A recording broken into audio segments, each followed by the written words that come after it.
Fronta Veritas Report. Boses ng mag-aaral binigyang halaga sa pagdiriwang ng International Day of Education bilang gabay ng reforma sa edukasyon. Pag-uulat mula kay Nolan Ariola.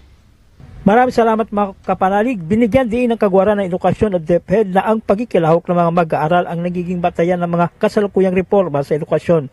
Base sa tunay nilang karanasan sa silid-aralan, ito'y habang nagsusumikap ang ahensya na patatagin ang batayang pagkatuto at pagandahin ang paraan ng pagtuturo at pagtatasa sa mga paaralan. Sa kanyang mensahe sa pagdiriwang ng International Day of Education sa Pio del Pilar National High School sa Makati City, iginit ni Secretary Sani Angara na lalong nakapokus sa mag-aaral ang agenda ng reforma ng DepEd, lalo na sa early grades kung saan inihanda ang pundasyon ng pag-aaral.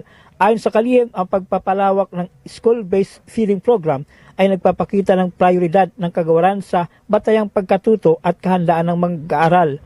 Bilang bahagi ng mga hakbang upang gawing mas kawili-wili ang pag-aaral, hinimok ni Angara ang mga paaralan at guro na lubos na gamitin ang mga digital at panturo na kagamitan tulad ng Khan Academy Philippines, Canva, Google at Microsoft na ibinigay ng kagawaran. Binigyan po rin ng mga katuwang sa edukasyon ang papel ng kabataan bilang aktibong kasama sa reforma. Nagtipon sa okasyon ang mga leader, estudyante, tagapayo ng kabataan, guro at opisyal ng DepEd mula sa National Capital Region sa ilalim ng temang The Power of Youth in Co-Creating Education. Kaugnay nito, narito ang pahayag ni Kyung Son Kim, Country Representative ng UNICEF Philippines. The International Day of Education is set by the United Nations to celebrate the critical importance of education and learning for every child in the world back in 2018. So it's a relatively new international day.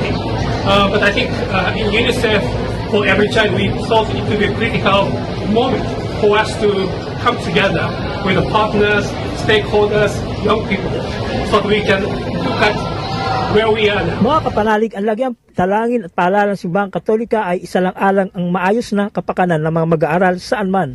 Para sa Veritas 846, ang radyo ng Simbahan, ako inyong kapanalig, Nolan Ariola, sumainyo ang katotohanan. Fronta Veritas Report. Kapanalig, narito ang ilang paalala sa pakikibahagi ng on-air and online healing masses sa Veritas tuwing alas 6 ng umaga, alas 12 ng tanghali, alas 6 ng gabi at alas 12 ng hating gabi.